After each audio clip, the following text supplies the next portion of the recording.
Lo dejamos el día pasado, que si no recuerdo mal, habíamos hablado ya de todas las fases del proceso perceptivo y también estábamos hablando, también si no recuerdo mal, creo que llegamos aquí, ¿no? Llegamos a hablar de cómo estudiar el proceso perceptivo. ¿Esto lo vimos? Llegamos a verlo, que estuve mirando, repasando ayer el vídeo al final. No sé si llegamos a explicar todo lo que tiene que ver con los diferentes ejemplos del efecto oblicuo. ¿Recordáis? Vimos todo lo del efecto oblicuo, todas las relaciones entre, o cómo, la manera en que podemos estudiar el proceso perceptivo, que es básicamente estudiar las relaciones. Aprovecho y hago un poco de repaso del final de la clase anterior. Me sigue saliendo todo cortado, no sé por qué sale de una manera aquí en la pantalla. No, aquí también sale cortado, no sé por qué. En mi casa no sale cortado. Yo creo que es porque tiene diferente resolución mi monitor cuando hago las diapositivas. Bueno, no me entretengo. Diferentes formas en que podemos estudiar el proceso perceptivo. Y para estudiar el proceso perceptivo lo que tenemos es que estudiar la relación. Básicamente de eso va la ciencia. La ciencia va de estudiar fenómenos naturales, observar esos fenómenos naturales y estudiarlos, analizarlos, explicarlos a través de un método muy concreto, que es el método científico. Y cuando habéis firmado todos, ¿sí? Y cuando hablamos de procesos perceptivos, cuando hablamos de psicología, que lo que pretendemos es explicar, predecir, controlar la conducta humana, porque el objeto de estudio de la psicología es el ser humano, bueno, también otros seres vivos, porque también hay psicología comparada, pero en general es el individuo, podemos llamarlo individuo, si quieres el objeto de estudio. Pues tenemos que utilizar lo que tenemos a mano, aquello que podemos utilizar para la investigación científica, y tenemos tres cosas a mano. Por un lado, tenemos lo que hay fuera en el mundo, los estímulos, es lo que llamaríamos aquí estímulos, que es el mundo. Eso, que es lo que tenemos que reconstruir a través de los procesos perceptivos. Por otro lado, tenemos nuestra conducta, lo que nosotros hacemos sobre el mundo, que es la única manera que tenemos de obtener información de lo que pasa dentro del individuo. Y por otro lado, tenemos lo que desde el punto de vista biológico ocurre con nuestro sistema, es decir, la fisiología de nuestro sistema y cómo varía en función de los otros dos aspectos. Si relacionamos los tres, entonces podemos estudiar o podemos sacar información o podemos obtener información de ese fenómeno que llamamos procesos perceptivos y de cómo funcionan. Bueno, pues eso es básicamente lo que hacemos y lo podemos hacer de tres maneras, estudiando la relación entre la estimulación, es decir, el mundo externo y nuestra conducta. ¿Os acordáis? No voy a volver a explicar otra vez lo del efecto oblicuo, ya si no lo podéis repasar, sino en la anterior clase. En qué consiste, pero sí que podemos ver cómo existe una relación entre el ancho de esos enrejados y la conducta o cómo responde un individuo. Si disminuyo el ancho de los enrejados, llega un momento en que no puedo ver su orientación. Así que puedo cambiar la conducta de una persona a través del cambio en la estimulación del entorno. Así que me da información sobre lo que ocurre. La información clave aquí, que es cuando modifico la orientación de los enrejados, cambia mi capacidad para ver esos enrejados, para, en este caso, discriminar o ser capaz de distinguir la orientación de los enrejados. ¿Por qué? Pues porque si están en vertical todavía soy capaz de distinguirlos, pero si los pongo en oblicuo dejo de distinguirlos. Y eso nos da información y nos permite extrapolar conclusiones o hacer hipótesis sobre ese fenómeno. ¿Por qué ocurre eso?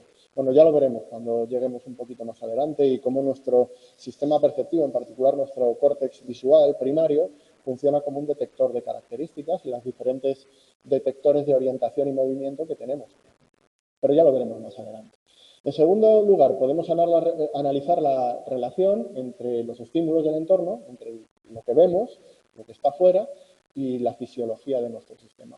Y como sabéis, desde hace muchos años, muchas décadas, incluso diría que siglos, tenemos esa convicción basada en una gran cantidad de evidencia, evidentemente, de que lo que está detrás de nuestra capacidad para percibir el mundo de una determinada manera y de actuar sobre el mundo en general, no solo en procesos perceptivos, es nuestro cerebro.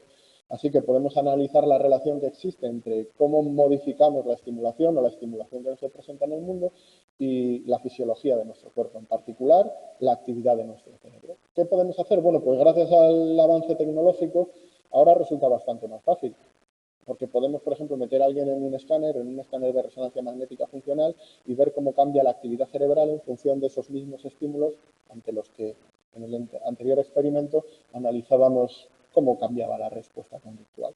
¿Y qué es lo que vemos? Bueno, pues en particular en este experimento, analizando el mismo efecto oblicuo, lo que se encuentran es una mayor activación cerebral en determinadas áreas relacionadas, que se han relacionado previamente con la percepción visual y la percepción de enrejados, cuando los estímulos están en vertical o en horizontal, y menos cuando están en orientación oblicuo. Si juntas esto con lo que teníamos antes, parece que casa, ¿no? Parece que una mejor percepción de los enrejados, digamos, menor umbral, un umbral más bajo o mayor sensibilidad. Recordad esto para el siguiente capítulo. Menor umbral es igual a mayor sensibilidad. Cuanto más sensibilidad tengo para percibir algo, quiere decir que menos umbral, es decir, menos cantidad de estimulación necesito para percibirlo, ¿vale? Esos son inversos, sensibilidad a la percepción y umbral perceptivo. Luego lo explicamos mejor, pero quedaros un poco con esto porque luego lo necesitaremos. Bueno, si junto las dos cosas, parece que ambas van en la misma dirección, ¿no? Parece que las dos apoyan lo mismo. El hecho de que soy capaz de percibir o tengo una mayor sensibilidad a los enrejados que están en vertical o en horizontal. En general, una mayor activación cerebral en la resonancia magnética funcional significa un mayor consumo de oxígeno. Y lo que podemos pensar de ese mayor consumo de oxígeno es que va derivado de una mayor cantidad de actividad y por lo tanto de procesamiento de información. Así que pensamos que puede estar en esa línea. Pero todavía podemos ir más allá y podemos analizar directamente la relación que existe entre la fisiología, entre esa actividad cerebral y la conducta. Porque ahora podemos no solamente presentar esos enrejados y ver la cantidad de activación cerebral, sino poner a la persona a realizar la misma tarea que hacíamos al principio, pero también midiendo su actividad cerebral. ¿Y qué nos encontramos? Pues que hay una correlación bastante estrecha entre mayor activación y capacidad de ver los enrejados o de distinguir la orientación de los enrejados, que es lo que estábamos haciendo. Fijaros que todo lo que os he contado básicamente es evidencia correlacional, no hay causación. Lo que vemos es que por un lado, contesto una cosa o soy capaz de distinguir los enrejados de una manera y por otro lado eso correlaciona muy bien con una cierta actividad cerebral. Pero no tenemos una variable que anteceda, no estamos manipulando nada. Es decir, yo no estoy manipulando mi actividad cerebral para ver cómo cambia mi conducta. Eso es un problema en ciencia, ¿vale? Porque cuando tenemos una cosa que correlaciona, podemos llegar a conclusiones erróneas sobre cuál es la causa de ese fenómeno. Os pongo algún ejemplo relativamente reciente. Esto ya ha pasado muy de moda, pero hace unos años estuvo muy en boga. ¿Os acordáis una época en la que había ciertas sospechas, bueno, y en algunos casos de mucha gente, una cierta psicosis sobre el potencial peligro cancerígeno o provocador de tumores o de cánceres o de diferentes enfermedades de las ondas electromagnéticas y sobre todo en particular de las antenas de móvil? ¿Vale? Esto era estaba basado básicamente en una evidencia correlacional. Había gente que vivía en determinados edificios o cerca de zonas donde habían puesto antenas y en algunos casos empezaron a surgir diferentes casos de cáncer y la gente que hiló, ¿no? Básicamente hila, si han puesto una antena y justo después aparecen casos de cáncer, pues ya lo tengo todo. Claro, esto no es así. Esta es la diferencia entre la evidencia informal y la ciencia. Porque en los hechos que ocurren al azar pueden ser multicausales y de hecho las cosas no se distribuyen de manera uniforme en la población. Cuando se empezaron a hacer estudios más controlados y en vez de coger poblaciones muy pequeñitas, empezaron a coger poblaciones mucho mayores, pues se dieron cuenta que no había una mayor incidencia de casos en las cercanías, donde había antenas de móvil, etcétera, etcétera. De hecho, lo que ocurría era que teníamos una evidencia muy sesgada, algo que nos suele ocurrir también a los humanos, porque nos fijábamos mucho en los casos en los que había antenas de móvil y más casos de cáncer, pero nadie se fijaba en los casos en los que había antenas de móvil y había menos casos de cáncer de lo normal, que también existían, es decir, había muchos sitios donde había antenas de móvil y realmente no había ningún caso de cáncer. Podríamos pensar justo lo contrario, ¿no? Es decir, a lo mejor es que previene, eso no se le ocurrió a nadie. Pero claro, eso es el sesgo que solemos tener cuando hacemos observaciones, bueno, pues no sistemáticas. Y eso es el principal cometido, en este caso, pues de la ciencia y de la ciencia de la percepción, en este caso. Bueno, estas son las tres maneras en las que podemos y en las que vamos a estudiar cómo se obtiene evidencia en esta asignatura. ¿Y cómo lo vamos a hacer? Bueno, pues a partir de estas tres posibles maneras o de tres posibles conjuntos de evidencia, vamos a analizar, o vamos a medir, perdón que me he dejado una diapositiva, vamos a utilizar o vamos a ver ejemplos de cómo medir esa relación entre diferentes elementos, entre esos tres elementos. Vamos a utilizar diferentes métodos. Ya hemos visto un ejemplo y ahora vamos a ver otros ejemplos de qué medimos exactamente en este tipo de experimentos. He hecho un cambio en las diapositivas, ¿vale? porque he visto que cuadrado bastante mejor. Lo que tiene que ser el primer año del libro es que voy cambiando cosas porque voy viendo cómo yo creo que se explican mejor o cómo lo podéis entender mejor. He metido en las diapositivas del capítulo 1, en lo que vamos a ver ahora, antes del apéndice metodológico, todo lo que tiene que ver con el apéndice A y el apéndice B. Y he dejado en las diapositivas del capítulo 11, lo he cambiado ya en el aula VIP, lo podéis ver, ¿vale? Ya están puestos. Bueno, y he metido en el capítulo 11 solamente el apéndice C, ¿vale? Así que vamos a ver ahora, ¿por qué? Pues porque básicamente todo el apéndice A y B se refieren a cosas que se hablaban aquí, así que es mejor integrarlo y luego hablamos directamente de la teoría de detección de señales. ¿Qué podemos medir en un experimento perceptivo? ¿Qué vais a ver a lo largo del curso y en el libro que se mide en los experimentos perceptivos? Pues aquí tenemos algunos ejemplos. Podemos medir el umbral perceptivo. ¿Os acordáis lo que os he dicho del umbral? El umbral, en este caso el umbral absoluto, luego hablamos del umbral diferencial, es la cantidad de estimulación mínima necesaria para poder percibir un estímulo del entorno, ¿vale? La cantidad mínima de estimulación. Por ejemplo, sería el volumen mínimo de un tono para que podáis percibirlo. Si vamos bajando el volumen del sonido, llegará un momento en que no lo percibáis. Justo ese cambio entre el momento en el que no lo percibís y lo percibís sería el umbral absoluto de un estímulo. Vamos a ver también el umbral diferencial, ahora lo explicamos mejor, pero el umbral diferencial no es nada más que la cantidad que yo tengo que añadir a un estímulo para percibir una diferencia en ese estímulo. En el efecto oblicuo, por ejemplo, en los enrejados, sería cuánto tengo que engordar o adelgazar las barras para yo percibir que son diferentes, ¿vale? Eso sería el umbral diferencial. O en el caso del sonido, cuánto tengo que aumentar o disminuir un sonido para percibir un cambio. Fijaros que esto es importante porque un cambio en la estimulación física no es igual a un cambio en mi experiencia perceptiva. No siguen las mismas reglas. Ahora vamos a ver, porque eso es a lo que se dedica la psicofísica. Si siguiesen las mismas reglas, la psicología no haría falta. Si nuestro sistema se comportase siguiendo las mismas reglas que siguen los sistemas físicos, pues entonces estudiamos los sistemas físicos y nos ahorramos todo este rollo y toda esta carrera. Pero como los sistemas o nuestro sistema psicológico, nuestro sistema humano, nuestra mente, nuestra conducta no sigue las mismas reglas o no cambia igual que los sistemas físicos, pues necesitamos saber cómo se relacionan entre ellos. Y básicamente eso es lo que le interesó a este señor, que parece tan inteligente, pero estos señores, el foto en blanco y negro, con gafas así muy mayores y del siglo XIX siempre parecen muy inteligentes. Bueno, este lo era de verdad, ¿vale? Gustav Fechner, uno de los tipos más importantes del siglo XIX, uno de los científicos más importantes del siglo XIX.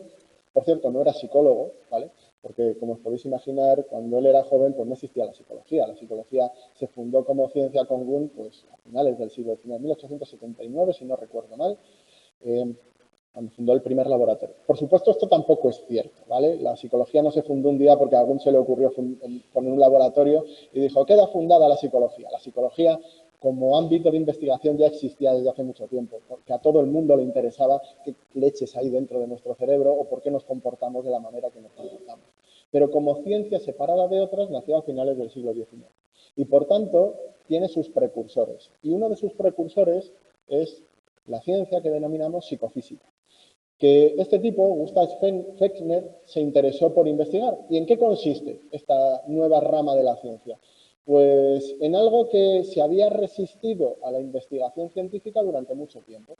Porque recordaréis seguramente a Descartes y aquella dualidad mente-cuerpo, y cómo Descartes incluso proviene de otros filósofos desde la época de Platón, ya se separaba claramente entre la realidad material y la realidad espiritual, si lo queréis llamar así. De hecho, quedaba fuera de la ciencia. Para la mayoría de los investigadores antes de esta época, podíamos estudiar la realidad física, aquello que Descartes había dicho que era la especie el relojero mecánico, el reloj mecánico que decía que era la naturaleza y que podíamos estudiar, y lo separaba de la entidad mental o del alma inmortal, si lo queréis llamar así, porque en esa época se llamaba así, que constituía pues nuestro espíritu, nuestra mente, nuestra conciencia, como lo queréis llamar. Eso quedaba fuera del estudio científico. Bueno, pues Fechner se interesa por eso. ¿Cómo no vamos a poder estudiar la mente? ¿Cómo no vamos a poder estudiar los fenómenos mentales o los fenómenos conscientes? Claro que podemos. Lo que podemos hacer es analizar la relación que existe entre la realidad física, las entidades físicas y las entidades psicológicas. Podemos analizar la relación entre ambas. Básicamente esto es lo que hemos visto antes, la relación entre el estímulo y la conducta. como podemos ver cómo cambia nuestra experiencia ante el cambio de los estímulos, podemos estudiar la relación que existe entre ellos de manera matemática, es decir, analizando cuáles son las ecuaciones, las leyes que gobiernan esta relación. Pues a eso lo llamó psicofísica. Y escribió este libro que tenéis aquí, Los Fundamentos de Psicofísica, que precisamente trataban de cómo medir esto. Y desarrolló una serie de métodos para medirlo y los llamó los métodos psicofísicos. Ahora los llamamos métodos psicofísicos clásicos o métodos psicofísicos indirectos, porque después, lo vamos a ver, se desarrollaron otros métodos psicofísicos que pretendían medir directamente la experiencia a través de la magnitud y que seguramente, aunque no lo sepáis, los conocéis todos porque los habéis utilizado todos. Vamos a empezar primero con los métodos psicofísicos clásicos, que también son llamados, aquí en vuestro libro no lo denomina así, pero son llamados métodos psicofísicos indirectos, porque no miden directamente la relación entre estimulación y estimulación física y evidencia, experiencia psicológica, sino que miden de manera indirecta los cambios en esa estimulación, a través de la medición de los umbrales absolutos y el umbral diferencial. Ahora os cuento algo más sobre Fechner y sobre en quién se basó, porque por supuesto Fechner no venía de la nada, venía de otros investigadores, en particular Weber, ahora os hablo de Weber. Bueno, pues él desarrolló 3 diferentes métodos para analizar, para descubrir, para establecer los umbrales perceptivos, en este caso el umbral absoluto. Y ese primer método que tenéis aquí es el método que denominó de los límites.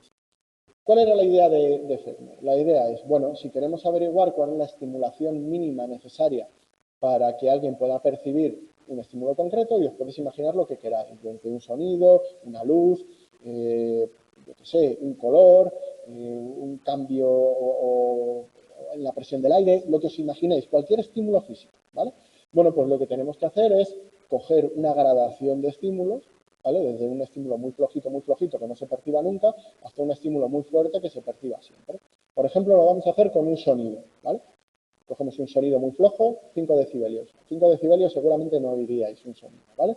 Y vamos a ir cogiendo, por ejemplo, 12 estímulos o 10 estímulos, para que sea un número más redondo, que vayan aumentando en su intensidad.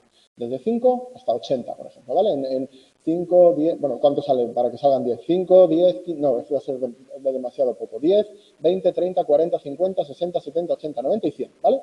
Así lo hacemos más sencillo. Y vamos a ir presentando esos estímulos en series ascendentes y descendentes. Primero le presentamos a la persona una serie ascendente, ¿vale? Empezamos con el sonido de 10 decibelios. ¿Suena? Y la persona te tiene que decir, ¿lo has escuchado? No lo has escuchado. La persona te dice sí o no. En general te va a decir que no normalmente, ¿vale? Porque es muy bajito. Y le presentamos el de 20 y la persona tiene que decir sí o no. El de 30, sí o no. Como os podéis imaginar, llegará un momento, ¿vale? Estamos hablando de una serie ascendente, esto se llamarían series ascendentes, empiezan desde abajo y suben, ¿vale? Llega un momento en que la persona te dejará de decir no para decir sí, ¿no? Vale, en ese momento cortamos la serie. Ha habido un cambio en la estimulación. Vale, ahora vamos a hacer una serie descendente. Vamos a empezar por el más alto y vamos a ir disminuyendo el volumen. Lo lógico es que con el estímulo más alto, si los has elegido bien, la persona te diga que lo escucha. Sí, bajas, sí, sí, sí. Llegará un momento en que deje de escucharlo y la persona te dirá no. Cortamos la serie. Sí. Toda la misma persona. Esto era aburrido que te cagas. Por eso luego se inventaron otros. Bueno, de hecho, yo siempre me imagino, siempre con el anterior libro que lo explicaba un poco más en profundidad, le dedicaba más tiempo a esto, yo siempre le explicaba, o siempre intentaba que os imaginaseis a los doctorandos de Fechner, ¿vale? Fechner debía tener alumnos de doctorado y, bueno, cuando él ideó esto, pues evidentemente esto no lo hacía él, lo hacían sus alumnos de doctorado, ¿sabes? Y los ponía ahí a trabajar como minions durante todo el día. Para lograr 30 sujetos, pues allí se tiraban, pues ni se sabe. Bueno, yo me lo imagino con un látigo a Fechner, muy siglo XIX, ¿sabes? Dándole golpes allí, todos vestidos de traje y muy serios. Bueno, pues todo esto se hacía con, a lo mejor se hacían 50 o 100 series, ¿vale? Con cada sujeto. ¿Cómo sabemos o cómo averiguamos el umbral absoluto? Bueno, pues hacemos el promedio de los cambios del lugar en el que cambia la persona de contestación. Y os podéis fijar en una cosa, no siempre cambia en el mismo sitio. Si tú haces un experimento de este tipo, no siempre vas a dejar de escuchar o vas a empezar a escuchar el sonido en el mismo punto. Si fuese así sería muy fácil, ¿no? Lo hacemos una vez y ya está, ese es nuestro umbral. Pero nuestro umbral perceptivo está sujeto a variaciones, que dependen de muchas cosas, dependen de nuestra atención al experimento, dependen del ruido exterior, depende del estado de nuestro sistema perceptivo o de nuestro estado fisiológico. Os habréis dado cuenta en muchas ocasiones en las que si habéis dormido poco, vuestra viveza para detectar ciertas cosas, pues varía. Bueno, pues eso ocurre. Aquí lo podéis ver gráficamente. ¿Cuál es el umbral absoluto? Pues la media, ¿vale? La media de esos cambios de contestación donde se produce lo que se llama una transición entre no escuchar algo, por ejemplo, o no detectar algo y sí detectarlo. Ese sería nuestro umbral absoluto. Bueno, tenemos más sistemas, porque este no era el único. De hecho, este se explicaba en el anterior libro, se explicaba después. Por eso yo contaba esa historia de los doctorandos, porque este, de hecho, ahorra tiempo, porque una vez que cambias la contestación, te pasas a otra cosa, pasas a otra lista. Pero hay otro que es todavía más pesado, que es el método de los estímulos constantes. En el método de los estímulos constantes hacemos lo mismo que hemos hecho antes, hacemos esos 10 estímulos, 10 sonidos, de los más débiles a los más fuertes para que haya una transición y los presentamos de manera aleatoria. Y la persona de nuevo tiene que decir sí, no, sí, no, sí, no, en función de si escucha el sonido o no escucha el sonido. ¿Vale? ¿Cómo calculamos aquí el umbral absoluto? Pues tenemos que calcular el estímulo en el que han dicho que sí el 50% de las veces. Un estímulo que se detecta el 50% de las veces sí y el 50% de las veces no, es el estímulo que está en el umbral. Un estímulo que es justo el límite de nuestra capacidad perceptiva. ¿Veis que con este tipo de experimento podemos calcular una curva? Porque podemos ver el porcentaje de veces o la proporción de veces que han detectado cada una de las intensidades. Y veis que tendría esta forma, ¿no? Esto sería la intensidad del estímulo en el eje X y en el eje Y tendríamos la probabilidad de detectarlo. Veis que cuanto más intenso es, mayor es la probabilidad de detección, hasta que en los estímulos más intensos, los sonidos más intensos, pues es 1, porque lo detectas siempre. Si cogemos el punto medio, el punto en el que esta función cruza por el 0,5, por el 50% de probabilidad o una proporción del 50% o de 0,5 de aciertos, pues tenemos el umbral absoluto. Fijaros, aquí sí que, esto sí que era pesado, ¿vale? De hecho, yo siempre me imagino que los que inventaron el resto de métodos fueron los doctorandos de Fechner, no el propio Fechner, para no tener que, para poder irse los viernes por la tarde a su casa, básicamente, ¿vale? Porque empezarían con esto y se darían cuenta que aquello era horroroso. Y irían a Fechner y le dirían, oye, se nos ha ocurrido una cosa, a ver qué te parece. Porque podíamos hacerlo así y por lo menos, como los límites, y cortamos un poquito las series y tardamos un poco menos. Y ya llegaría un momento en el que dirían, mira, esto ni quien lo aguante, no podemos estar así toda la vida, tenemos que idear algún método para pasar estos experimentos que no suponga que estemos aquí encerrados todo el día. Y yo creo que se les ocurrió el método de ajuste. Por cierto, todo esto me lo estoy inventando, ¿vale? No lo toméis en serio, es una manera de explicarlo, pero no tengo ninguna evidencia de que los alumnos de Fechner fueran los que inventasen esto, ¿vale? Tomarlo solamente como una manera de que os acordéis de ello. Dejo constancia grabada para que luego nadie me reclame cuando diga por ahí en el examen que los alumnos de Fechner habían inventado esto. Bueno, y tenemos el método de ajuste, el último de los métodos indirectos. Los alumnos de Fechner pensaron, ¿y si en vez de hacer nosotros todo este trabajo le dejamos al sujeto que lo haga él? Mejor, ¿no? ¿Y qué se le ocurrió? Bueno, pues que sea el propio observador, el propio participante en los experimentos, el que modifique la intensidad de los estímulos para encontrar su propio umbral. Tenéis un ejemplo en ese enlace, le voy a dar porque ese enlace lleva una página web que no va directamente o que no tiene directamente el experimento, pero podéis ver, como estoy compartiendo pantalla, voy a ver si puedo. Ay, perdonad, ¿vale? Que lo voy a hacer un segundillo porque yo creo que es bastante interesante. A ver si no me salta aquí pero no pasa nada. Vamos a ver si nos funciona. Si no, lo podéis hacer en casa, ¿vale? En esta página tenéis un montón de experimentos donde pone Research Methods, ¿vale? Tenéis un montón de experimentos. Y de hecho en esto, donde pone 2.4, método de ajuste, tenéis un experimento precisamente de lo que se hacía aquí. Vamos a intentar verlo un poquillo, a ver si lo podéis ver, ¿vale? Porque esto realmente no está hecho para hacerse así de manera colectiva, pero quiero que veáis cómo era la cosa. La idea aquí era, ¿veis que aparece un círculo? Ahí, pero voy a bajar un poquito. Vale, pues la idea es voy a regular la intensidad hasta que deje de verlo, ¿vale? Vamos a ver si... Aquí no se ve, ¿vale? Pues la idea de esto es que en un ensayo le aparecía una pantalla en blanco al sujeto, al participante, y él va... Yo ahí ya lo veo, ¿lo veis vosotros? ¿Sabéis por qué no lo... ¿Sí lo veis? ¿Vale? Pues yo, mira, yo por ejemplo lo dejaría ver cuando empiece a verlo. Desde casa cada uno lo verá de distintas maneras, según el brillo de la pantalla, etcétera, etcétera. Vale, ya está. Vamos a pasar al siguiente. Empezamos con una serie ascendente. Empezamos con algo que se ve muy bien y lo vamos bajando hasta que deje de verlo. Esto funciona un poco chungo, pero yo ahí todavía lo veo. ¿Lo veis? Ahí todavía... Ahí yo creo que ya no lo veo. Vale. Bueno, os hacéis una idea de cómo iría esto, ¿no? Básicamente, creo que está... Sí, estoy viendo el chat. Lo que pasa es que solo lo puedo ver algunas veces. ¿No lo veis desde casa? ¿No habéis podido verlo? ¡Ay, sí! Por favor, es verdad. Es que no tengo sonido, perdonad. Voy a compartir pantalla, que se me ha olvidado. Madre mía, me estaban poniendo... No me extraña, por otra parte. Me estáis poniendo finos en el chat y yo no me he dado ni cuenta. Ya está. Solucionado, ¿vale? Bueno, como podéis descargar las diapos, ha sido culpa mía, evidentemente. Como tenéis las diapos que las podéis descargar, me imagino que las habréis descargado y habéis podido seguir la presentación. Ahora os enseño el experimento, ¿vale? Vamos a ver el experimento. Bueno, lo que os decía, en esta diapositiva, en la que vaya fallo, es que no hay sonido, me estaba fiando yo del sonido, pero no suena esto, no sé por qué. Vale, bueno, os podéis hacer una idea. Si no, como tenéis la grabación, que eso sí que no se me ha olvidado, ¿vale? Pues podéis seguirlo. Venga, vamos a verlo otra vez. En esta página, que tenéis ahí el enlace, tenéis, donde pone Research Methods, tenéis un montón de experimentos de este tipo. Y en el 2.4 tenéis ese que he puesto. Si vamos al experimento, ¿vale? Espera, voy a poner un estímulo un poco más grande para lo que lo veáis desde casa. Y podemos verlo.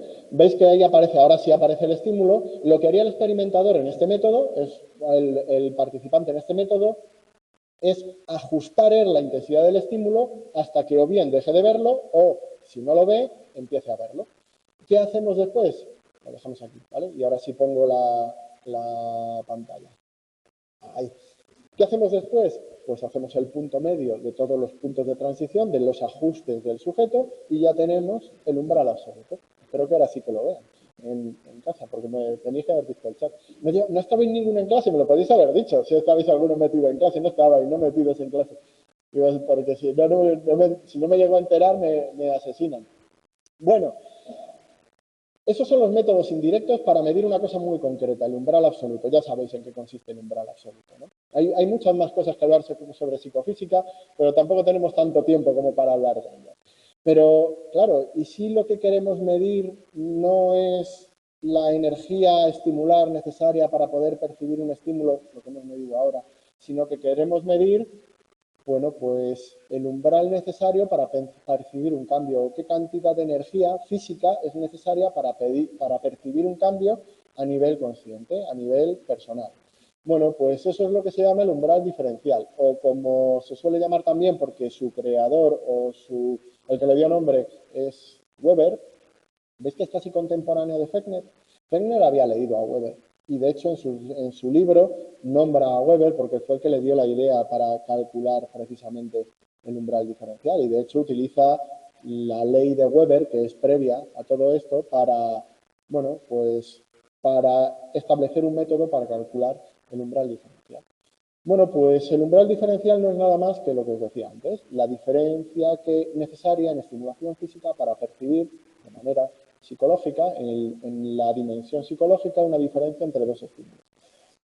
Y lo curioso de todo eso, Differenzlimen, ¿vale? A lo mejor lo podéis encontrar así porque el original es alemán, aunque normalmente encontraréis umbral diferencial, ¿vale? Pero para que lo tengáis en cuenta. Bueno, lo interesante de todo esto es que Weber se dio cuenta de una cosa, y es que ese umbral diferencial es una proporción constante entre la intensidad total del estímulo y el cambio en esa estimulación. Es decir, que si hacemos una proporción entre lo que incrementamos el estímulo y la energía total del estímulo, siempre sale constante. Vamos a hacerlo con un ejemplo más práctico. Imaginaros que tenemos, vamos a hacerlo primero con poquito peso, ¿vale? Tengo una pesa de 50 gramos en la mano izquierda y una pesa de 50 gramos también en la mano derecha. Percibo que no hay diferencias entre ellas, ¿no? Vale, ahora yo pongo, aquí tengo 50 gramos en la izquierda y pongo en la derecha 150 gramos más. Es decir, ahora tengo 50 gramos en la izquierda y 200 en la derecha. ¿Creéis que podréis distinguir entre el peso? Seguramente, ¿verdad? Podréis distinguir entre el peso. La diferencia es de 150 gramos, ¿vale? Ahora, vamos a imaginarnos una situación de personas muy fuertes, ¿vale? Imaginaros que os pongo 25 kilos en la mano izquierda, ¿vale? Y os pongo 25 kilos y 150 gramos en la mano derecha. ¿Creéis que seríais capaces de distinguirlo? No. No seríais capaces de... Vale, también me vale. Vale, vamos a poner un poquito menos. 5 kilos en la mano izquierda, 5 kilos y 150 gramos en la mano derecha, para que no os aplaste, yo lleve, ¿vale? Para que no caigáis rodando al suelo. ¿Creéis que seríais capaces de distinguirlo? No. De lo que se dio cuenta Weber es que nuestra capacidad para distinguir un estímulo cuando añadimos o quitamos una cantidad de estimulación sigue siempre una constante. Es decir, que si mi umbral, mi capacidad de distinguir peso, cuando yo pongo 50 gramos en una... Imaginaros que para poder distinguir el peso yo pongo 50 gramos en una mano y 100 en otra y soy capaz de distinguirlo, ¿vale? ¿Cuál es el cociente entre el incremento del peso y el propio peso? 50 entre 100, ¿no? 0,5. Vale, pues eso es lo que tendré que aumentar el peso en todo el rango de pesos. Es decir, tengo que aumentar el peso en una proporción de 0,5 para poder distinguir o para poder diferenciar la estimulación. ¿Qué quiere decir eso? Pues que si pongo 5 kilos, tendré que aumentar 2,5 kilos. ¿Vale? Y si pongo 50, tendré que aumentar 25 para poder distinguir. Por supuesto, estos no son números reales. Si yo te pongo 50 gramos en una mano y voy aumentando el peso poquito a poco hasta que lo distingas, no vas a necesitar 100 gramos, no vas a necesitar el doble, vas a necesitar menos. Lo importante es que esta constante se suele mantener a lo largo de todo el espectro de estimulación. ¿Es diferente para cada sistema o para cada tipo de estimulación? Sí, es decir, no es lo mismo para una luz que para un peso, pero esa proporción se mantiene a lo largo de todo el rango. Dicho de otra manera, el umbral diferencial es un porcentaje sobre los estímulos que se comparan. Siempre es un porcentaje, una fracción o una constante. Siempre necesitarás la misma proporción sobre el estímulo original para poder percibir un cambio. Siempre es una proporción sobre el estímulo que presentes. Si la constante de Weber es 0,1, quiere decir que si presento 100 gramos, necesitaré 110 para percibir un cambio. Si presento 1 kilo, necesitaré 1 kilo y 100 gramos. Si presento 10 kilos, necesitaré 11 kilos. ¿Veis que siempre es la misma proporción de aumento respecto al estímulo que presento? Siempre es un 10%. Bueno, pues eso es la constante de Weber. ¿Queda esto claro? Esto es importante. ¿Queda claro? Claro, se calcula de manera empírica, ¿vale? Es una constante empírica, es decir, tenemos que hacer un experimento, tenemos que ir poniendo diferentes pesos y cambiando esas magnitudes. Lo que pasa es que en este libro ya no lo explica, en el anterior sí que lo explicaba más en profundidad, pero esto es una de las cosas de las que se habéis librado, de cómo se hacían estos cálculos del umbral diferencial, del punto de igualdad subjetiva, etcétera, etcétera. Hacemos un experimento, calculamos esa constante y lo podemos hacer para todas las modalidades. La idea es que tú no necesitas hacerlo con todos los pesos posibles, o con todas las luces posibles, o con todos los sonidos posibles.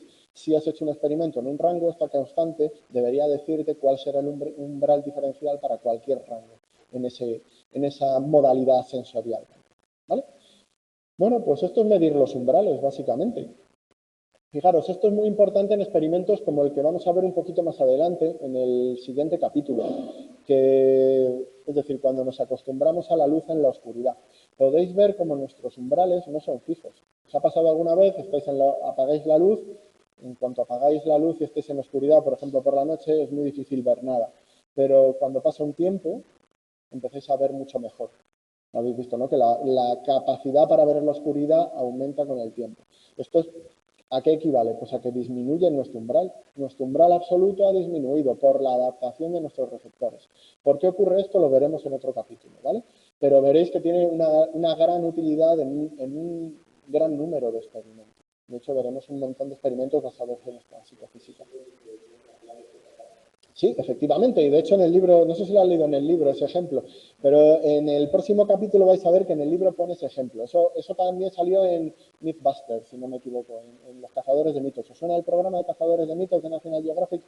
Son tipos que básicamente se dedican a experimentar con algunas afirmaciones que se han hecho pues, de manera usual a lo largo de la historia para comprobar si son ciertas o no. Y una de esas afirmaciones, la que os estaba contando vuestro compañero, es que los piratas llevaban un parche en el ojo para que cuando bajasen a la bodega, que estaba todo oscuro, pudiesen ver más fácilmente. Se cambiaban el parche y como tenían ese ojo adaptado a la oscuridad, pues podían ver mejor. Por cierto, eso pasó la prueba de los Mythbusters, efectivamente es así, ¿vale? Eso no quiere decir que lo hiciesen por eso, no hay evidencia de que lo hiciesen por eso, hay una hipótesis, ¿vale? Pero lo que sí es cierto es que funciona. No sabemos si Barba Negra lo hacía por eso, pero lo que sí sabemos es que funciona. Si tú llevas un ojo tapado siempre adaptado a la oscuridad, cuando tú te metes en un sitio oscuro, con ese ojo vas a ver mucho mejor que con el otro ojo. Así que desde luego es útil para hacerlo. Si lo hacían por eso o no, no lo sé, pero desde luego sí, efectivamente es útil. Ya veremos por qué ocurre, ¿vale? Porque la razón por la que ocurre y la curva de adaptación a la oscuridad ya veréis que funciona en función del tipo de detectores, de receptores que tenemos en nuestros ojos, bastones y conos, ya os lo adelanto, ¿vale? Unos para ver en la oscuridad y otros para ver a plena luz del día y situados de manera diferente y con funcionamientos diferentes. Pero ¿qué pasa si en vez de querer medir los umbrales, habéis visto que en este tipo de psicofísica estamos realmente midiendo la relación entre los estímulos físicos y nuestra dimensión psicológica de manera indirecta? No estamos midiendo la magnitud de nuestra sensación. Lo que estamos midiendo son los cambios y de manera indirecta inferimos cuál es la regla que determina la relación entre la estimulación física y la psicológica. Bueno, pues a un tipo, muchos años después, Stevens, ¿vale? Stevens es un psicólogo que trabajó sobre todo, o su carrera, por lo menos la parte más importante, se desarrolló en torno a los años 50, 60, 70. En esa época trabajaba en Harvard, ¿vale? Y una época, sobre todo los años 50, incluso un pelín antes, en la que la orientación predominante, ¿sabéis cuál era? Ya empezó ya a cambiar en los años 60 a ser más cognitiva, pero ¿cuál era la orientación predominante de la psicología en los años 30, 40, 50? Conductismo, el conductismo. Bueno, pues a Stevens se le ocurrió una cosa. Si vamos a analizar la relación entre la estimulación física y la psicológica, ¿por qué no le preguntamos directamente al sujeto? En vez de hacer cábalas sobre sus umbrales. Vamos a preguntarle, vamos a hacer que nos diga cuál es la cantidad o cuál es la magnitud de su sensación. Le presentamos un estímulo físico, le decimos que nos diga la magnitud de su sensación y Santas Pascuas, ¿no? Bueno, pues eso es exactamente en lo que consisten los métodos psicofísicos directos. Los métodos psicofísicos directos son dos, la estimación y la producción de magnitud. Pero aquí solo vamos a ver el método de estimación. En el fondo son lo mismo, solo que de manera inversa. ¿En qué consiste un método psicofísico directo? Bueno, pues básicamente presentamos un estímulo de una intensidad determinada, ¿vale? Y después, por ejemplo, ese que tenéis en medio, esa línea de 50, ¿vale? Lo que yo os podría decir aquí es que esa línea tiene una longitud de 50. ¿50 qué diréis? Da exactamente igual. Pero eso sería un valor de 50, ¿vale? Eso que tenéis en medio es un valor de 50. Una vez que desaparece, os presento una línea como la que tenéis, por ejemplo, abajo, ¿vale? Y yo os pregunto, ¿qué longitud tiene esa línea? Sabéis que la de arriba es 50. ¿La de abajo cuánto sería? 110. Bueno, porque lo pongo ahí abajo, pero es un ejemplo. La cuestión es cuánto tiene para vosotros, ¿vale? Sabiendo que la referencia es lo que tenéis arriba. ¿Cuánto tendría? No hay respuestas correctas o incorrectas, ¿eh? Es vuestra sensación. Pensad que estamos midiendo la relación entre una estimulación física y vuestra sensación, así que tenéis que decirme vuestra sensación. Para algunos será 100, para otros será 105, para otros 90, podrá variar incluso. Podréis dar estimaciones diferentes en diferentes momentos para el mismo estímulo. Pero básicamente, ¿qué estamos haciendo? Estamos estimando la sensación física, la sensación psicológica que provoca un estímulo físico concreto. Le estamos preguntando directamente ni umbrales ni nada. Si lo hacemos muchas veces, por ejemplo, si yo os presento el de arriba, ¿qué diríais? Yo he puesto aquí 80 para un participante concreto, pero a lo mejor vosotros diríais 78. o 70. Por cierto, en la misma página que, no me voy a detener porque si no tardamos un montón, pero en la misma página que tenéis, de la que tenéis el enlace, veréis otro apartado donde pone métodos de estimación de magnitud y podéis hacer lo mismo, ¿vale? Podéis hacer exactamente el mismo experimento. Básicamente consiste en dar estimaciones numéricas de valores de sensación asociados a una intensidad estimular concreta. Y yo aquí os he dado un valor de referencia. Eso es lo que se llama la modalidad de estímulo de referencia o de valor numérico asociado. Es decir, yo os doy un valor de referencia para que tengáis una referencia sobre cómo tenéis que estimar. ¿Os suena esto de algo que hacemos muy a menudo, bueno, muy a menudo, o que se hace muy a menudo en determinadas prácticas profesionales en nuestra vida diaria y que seguramente hayáis utilizado alguna vez? ¿Os suena de algo? ¿Cuándo lo habéis hecho o de qué os suena esto que se puede utilizar? ¿No habéis visto nunca una escala numérica para estimar algo? Satisfacción al cliente, por ejemplo. Por ejemplo. Pero dolor, escalas de dolor, es un método psicofísico directo. Tú le das una referencia, si 1 es el nivel más bajo de dolor y 10 es el máximo, ¿cuánto dolor tienes? Un 7. Está estimando la magnitud de un estímulo físico. Está estimando la magnitud psicológica de un estímulo físico. Las escalas de esfuerzo en el deporte, cuando estás haciendo tienes que hacer un esfuerzo del 70%. Tú haces una estimación interna y regulas tu esfuerzo para que sea del 70%. Estamos haciendo psicofísica, ni más ni menos. De hecho, son muy útiles, porque es que funcionan muy bien. La gente es muy capaz de hacer esas estimaciones.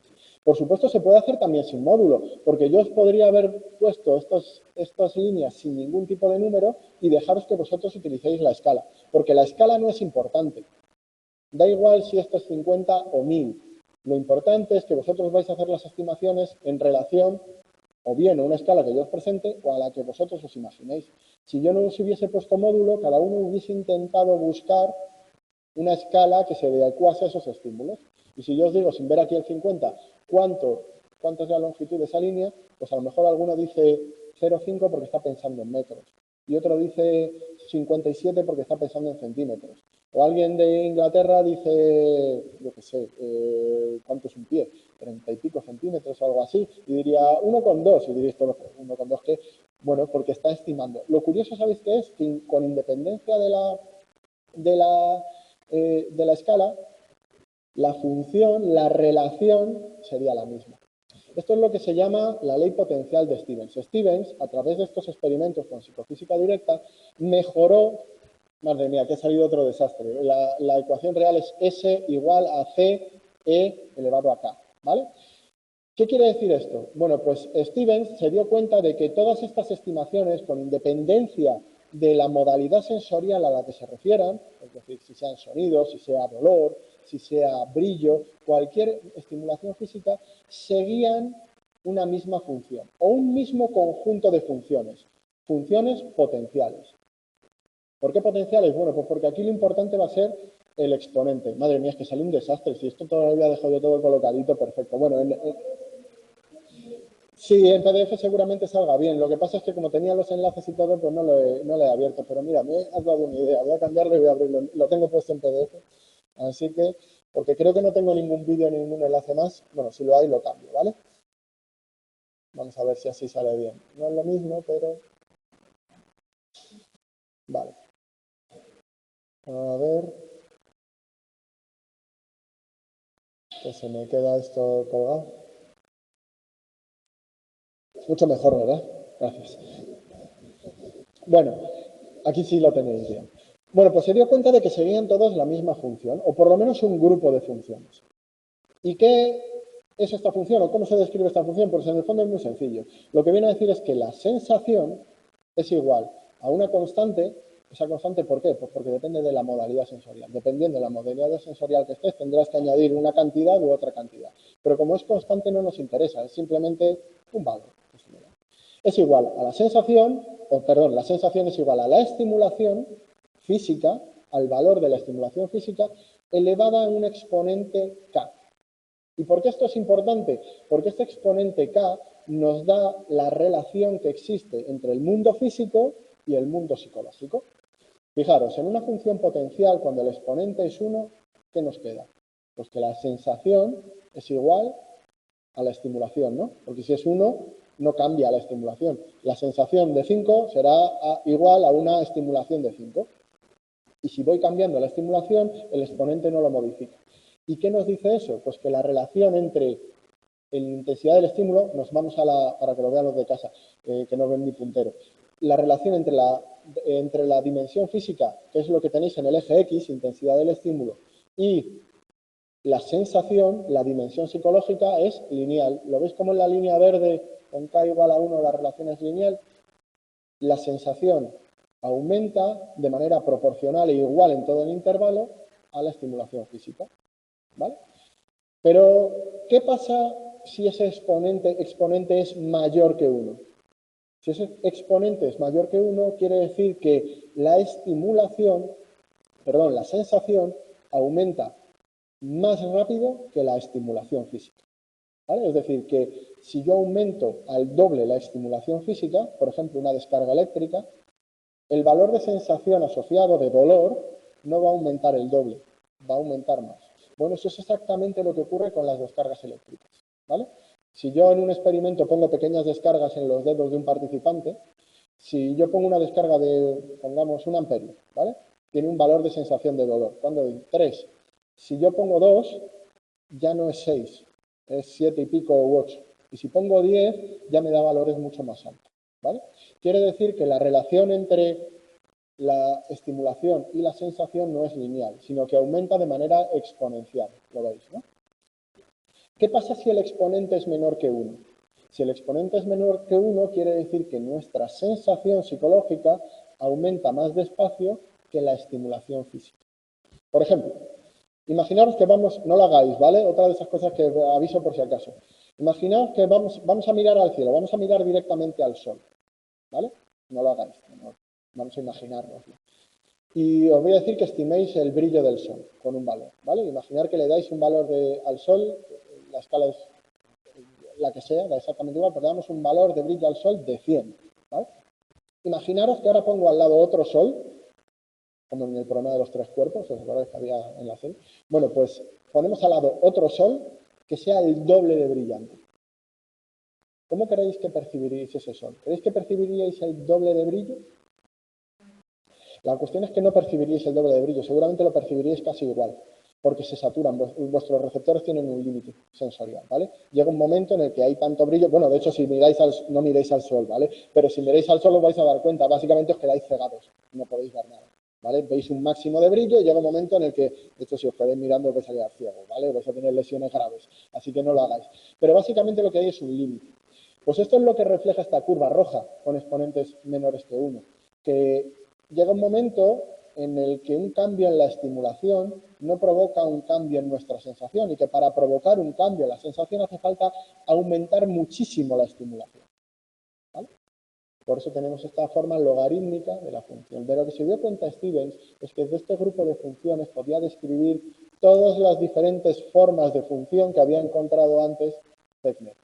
Y que en función del sistema perceptivo, del sistema de la modalidad sensorial de la que estamos hablando, cada uno seguía una forma, pero todas se podían describir con una función potencial. Y ahora hay una pregunta, ¿y esto por qué? O sea, ¿qué aporta estas diferentes formas de comportarse de los sistemas perceptivos a nuestro organismo? ¿Qué puede aportar? Pues adaptación, en medio. ¿Por qué? Bueno, pues vamos a imaginar la situación del dolor, de las descargas, ¿vale? Cuando tu sistema perceptivo está adaptado para proporcionar una mayor respuesta de dolor ante descargas que son solamente un poco mayores, te sirve para evitar estímulos dolorosos y estímulos peligrosos, porque en cuanto te den una descarga un poquito más fuerte vas a sentir tanto dolor que vas a salir disparado, aunque no sea peligrosa. Si tuviese un exponente menor que 1, te ocurriría lo contrario. Empezarían a darte descargas, pero como tú ya no sientes nada, te quedarías ahí aunque murieses. Bueno, aplicarlo no a descargas, sino a cualquier estímulo peligroso del entorno, ¿vale? Eso nos sirve a los seres vivos para sobrevivir. Al revés, por ejemplo, en la cuestión del brillo. ¿Para qué nos sirve esto? Bueno, pues de esto nos damos menos cuenta. Pero, por ejemplo, cuando nosotros miramos a nuestro entorno, si yo miro a las superficies que tengo aquí, tienen un brillo bastante bajo porque esta luz es bastante tenue. Si yo ahora cambio mi vista y miro justo donde está dando el sol, están las persianas, pero os podéis imaginar, ¿vale? Justo donde está dando el sol, Si medimos la intensidad real de la iluminación entre estas superficies y la superficie donde está dando el sol, la superficie blanca que estoy viendo ahí donde da el sol, que existe una cenefa ahí en un edificio, a lo mejor la diferencia es de varios miles, ¿vale? En nivel de intensidad, o multiplica por 20, o por 30, o por 50 el nivel de intensidad. Si yo lo percibiese tal y como es, ¿sabéis qué ocurriría? Que al mirar me cegaría completamente. Pero como mi sistema no responde de manera lineal, sino de manera logarítmica en este caso, pues cuando yo miro lo que veo es una superficie más clara, pero no tan clara. Lo que me permite cambiar de intensidades de luz sin perder la visión o sin equivocarme en las estimaciones que hago sobre las superficies o los cálculos. Ves que todo esto al final es una cuestión de supervivencia y de evolución. Nuestros sistemas perceptivos, nuestros sistemas sensoriales han evolucionado para adaptarse a los estímulos del entorno. Y en determinadas circunstancias es mucho mejor percibir algo de más, es decir, aumentar tu sensación de más porque te protege. Y en otras situaciones es mejor variar la escala al revés, es decir, percibir o sentir de menos porque también te permite moverte en el entorno. En otras situaciones no tiene ninguna relevancia, como por ejemplo la estimación de la longitud. Y hemos hecho otras veces prácticas de esto, de estimación de longitud, y lo que sale siempre es una recta prácticamente. Porque, bueno, la estimación que haces normalmente es proporcional directamente al estímulo real. Eso no tiene mucha importancia para nosotros. Estimar longitudes de líneas escritas en un folio no tiene mucha importancia que sepamos para la supervivencia, ¿vale? Así que, en general, pues puedes mantener una proporción igual a la estimulación física. Tenemos más maneras de medir cosas en percepción. Por ejemplo, podemos estar interesados por la identidad de un estímulo y veréis muchos experimentos a lo largo del temario que son experimentos de pruebas de reconocimiento o de categorización y que nos permiten analizar una gran cantidad de información sobre cómo percibimos el entorno, sobre la manera en que percibimos las cosas. Por ejemplo, aquí solo pongo un ejemplo, ¿vale? Porque al final esto es para que vayáis viendo cómo van a funcionar esos experimentos. Cuando presentamos una imagen como la que tenéis aquí a la derecha, hay diferencias en el tiempo que se tarda en reconocer el ambiente general, es decir, de qué va la foto, y los detalles. Es decir, hay diferencias en el tiempo que tardamos en percibir el tema general o categorizar una foto, por ejemplo, que esto es un río o que es un canal, ¿vale? Y que aquí hay barquitos en general, pero tardamos mucho más en percibir los detalles concretos, por ejemplo, el color concreto de una embarcación, el número de ventanas o si falta alguna ventana en un edificio. ¿Esto qué quiere decir? Pues que hacemos una categorización muy rápida de los elementos generales o globales de una escena, pero los detalles nos cuesta mucho más tiempo percibir. Esto parece una chorrada, pero cuando veamos algunos temas sobre categorización de objetos y percepción de objetos y escenas, veréis que es muy relevante, tanto a la hora de percibir el mundo como de movernos en él, como de la manera en que funciona nuestro sistema perceptivo. Más cosas. Tiempo de reacción. Vamos a ver muchos experimentos de tiempo de reacción. Una de las medidas dependientes, sabéis que una medida dependiente es básicamente la medición que realizamos de un proceso cognitivo. Es la vara de medir que utilizamos para analizar un proceso, en este caso procesos perceptivos. Pues vamos a ver muchos experimentos en los que utilizamos el tiempo de reacción, bajo una lógica general. La lógica general es, cuanto más tiempo lleve a hacer una tarea, más difícil es, más procesos cognitivos están involucrados. ¿Qué vamos a hacer? Vamos a variar diferentes condiciones de presentación para ver si cambian los tiempos que tarda la persona en responder. Si lo hacemos de manera controlada, podremos obtener mucha información sobre el funcionamiento de los procesos cognitivos. Imaginaros esta situación, ¿vale? Tenemos estas dos regiones, tenemos este estímulo, se presentan los estímulos A y B, ¿vale? Lo presentamos en una pantalla de ordenador. Vale, ¿tu tarea qué es? Tu tarea es responder en qué lugar ha aparecido el punto negro. Puede aparecer en la región A o puede aparecer en la región B. Y tú siempre estás mirando a la cruz de fijación. Ves que la tarea es muy sencilla, ¿no? Tú estás mirando una pantalla, miras el punto de fijación y en un momento va a aparecer un punto negro a la izquierda o a la derecha. Si aparece a la izquierda, respondes con el dedo índice y en una tecla, y si aparece en la derecha, respondes con el corazón con otra tecla. Simplemente una tecla para indicar dónde aparece. Pero hay unas instrucciones del experimentador. Aunque estés mirando siempre al centro, queremos que focalices tu atención en la parte izquierda. Es decir, tu sistema, tus recursos atencionales están focalizados en una de las regiones. ¿Sabéis qué ocurre? Pues que cuando aparecen los estímulos en esa región se tarda menos tiempo en responder. Aunque tú sigas mirando al centro, Es decir, hay mecanismos que permiten asignar recursos a áreas concretas del espacio que reciben más procesamiento y, por tanto, una eficiencia perceptiva mayor. A eso lo llamamos atención normalmente, ¿no? Bueno, pues eso provoca cambios en la manera en que percibimos y en el curso temporal de la percepción de eventos. Bueno, se hacen 1000 experimentos con tiempos de reacción, ¿vale? Este es un ejemplo. Pero cuando veáis experimentos de tiempo de reacción, veréis que esto es lo relevante. Cómo manipulamos diversas variables para obtener información de cómo funcionan los procesos perceptivos y cómo interfieren o cómo cambian la manera en que procesamos la información, ¿vale? Experiencia fenomenológica, esta me encanta. Esto es muy típico de los experimentos que se hicieron a principios del siglo desde la psicología de la Gestalt, ¿vale? Aquí os pongo un ejemplo. ¿Sabéis lo que es esto, no? Son las caras o el vaso de Rubin, como lo queráis llamar. Esto es un ejemplo de estímulos que se llaman figuras ambiguas.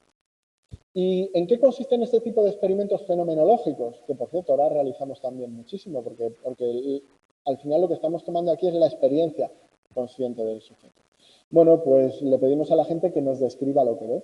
Y que nos describa lo que ve también nos da mucha información sobre cómo funcionan los procesos perceptivos. ¿Qué veis aquí? ¿Dos caras o un vaso? Lo curioso de esto, ¿sabéis qué es? Que o ves las dos caras o ves el vaso, pero a la vez no. Puedes cambiar de una a otra. Pero cuando ves el vaso, y cuando ves las caras. Y puedes cambiar muy deprisa de una a otra. Pero bueno, imaginaros que ahora nosotros modificamos las características de esto. Por ejemplo, separamos los perfiles que serían el del vaso de las caras. ¿Sabéis qué pasa cuando los separamos? Bastante, vamos separándolos. ¿Sabéis qué empieza a decir la gente que ve? Empieza a ver caras y deja de ver el vaso. Cuanto más separamos los perfiles, más ven el vaso y menos ven las caras. Cuanto más juntamos el perfil, más ven el vaso. ¿Sabéis qué pasa si metemos líneas, enrejados de diferente grosor en cada una de las regiones? Pues que dependiendo del grosor del enrejado se ve más el vaso o se ve la cara. ¿Por qué os cuento esto? Ahora no nos importa todo el desarrollo. Os cuento esto porque manipular las condiciones de los estímulos lleva a las personas a una experiencia fenomenológica diferente. Y eso nos da información sobre cómo funcionan los procesos perceptivos. Os cuento el secreto de los enrejados. Hay una regla o un principio de organización perceptiva que es el más sencillo de todos o el primero de todos, que es la segregación figura-fondo, que dice que los humanos y todos los seres vivos en general, lo primero que hacemos cuando vemos una escena es segregar entre una parte de la escena que es la figura y otra parte que es el fondo, ¿vale? Cuando nosotros vemos el vaso, estamos viendo un vaso sobre un fondo morado, en este caso. Cuando vemos las caras, vemos unas caras moradas sobre un fondo gris. ¿Veis que estamos cambiando lo que es figura y lo que es fondo? ¿Qué se determina como figura y como fondo? Depende de las características de la escena. Bueno, pues una de las características que lo determinan es lo que se llama frecuencia espacial de los estímulos. Los estímulos con mayor frecuencia espacial, en el caso de los enrejados más estrechitos, tienen una mayor tendencia a verse como figura. Todo esto ahora os suena un poco a chino a lo mejor, pero veis cómo a través de la descripción de lo que ve la gente podemos averiguar cómo funciona nuestro sistema perceptivo. Y por último, también podemos interaccionar con los estímulos, porque al final la percepción es para la acción. Cuando veamos el capítulo de actuar, veréis que en última instancia nuestro sistema perceptivo está hecho para poder actuar sobre el entorno, o su última función es proporcionar información para actuar sobre el entorno. Así que podemos pedir a la gente que realice acciones modificando la manera en que presentamos los estímulos. Yo aquí siempre cuento el mismo ejemplo, es decir, ya de un poco de abuelo cebolleta, porque hubo un tiempo, de hecho, mientras estaba haciendo mi doctorado, que estuve de estancia en Berkeley, en California, en la Universidad de Berkeley.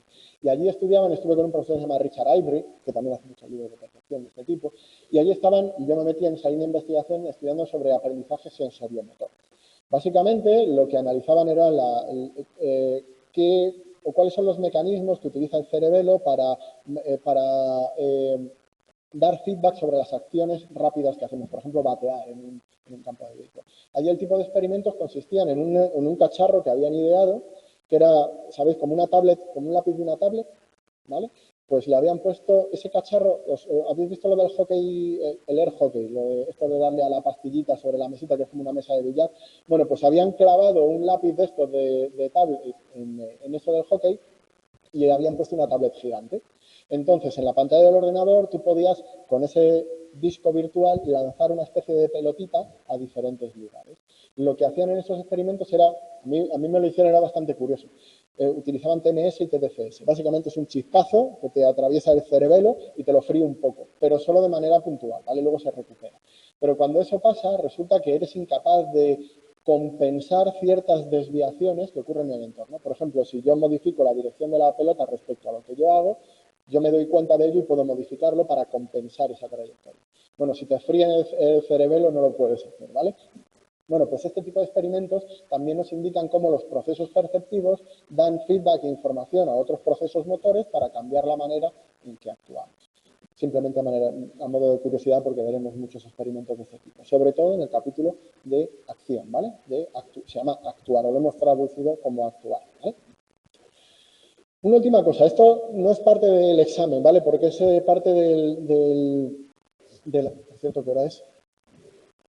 Si me estoy pasando, no, todavía nos queda bastante. Esto no es parte del temario del examen porque ya sabéis que estos epígrafes, los epígrafes, ay, ¿cómo se llamaba? Que no me recuerdo ahora. A tener en cuenta, y este era que no me acuerdo del título específico de este epígrafe. Y lo perceptivo, eso es. Bueno, sabéis que estos epígrafes, excepto dos, no entran como materia de examen. Pero sí que creo que en este primer capítulo era muy relevante recordarlo por lo que hemos visto sobre la medición de la percepción. Fijaros, hay que tener muy en cuenta esa distinción que hemos visto entre la dimensión física y la dimensión percibida. Tened en cuenta que un cambio en la estimulación física no siempre tiene por qué equivaler a un cambio igual en la estimulación psicológica o en la sensación percibida. Eso es muy importante, como os decía antes. Si esto fuese así, la psicología nos sobra. Porque si todo pudiésemos saberlo, todo sobre nuestro funcionamiento, pudiésemos saberlo simplemente midiendo estímulos físicos, que es mucho más fácil de medir que nuestro funcionamiento psicológico, que es bastante complejo y bastante escondido, bueno, pues no necesitaríamos nada de esto. ¿Tenéis? ¿Por qué se me salta? No me sale. Aquí, perdón. Un ejemplo lo tenéis en algo que vamos a ver en los capítulos siguientes. La manera en que percibimos a través de los ojos, de la visión.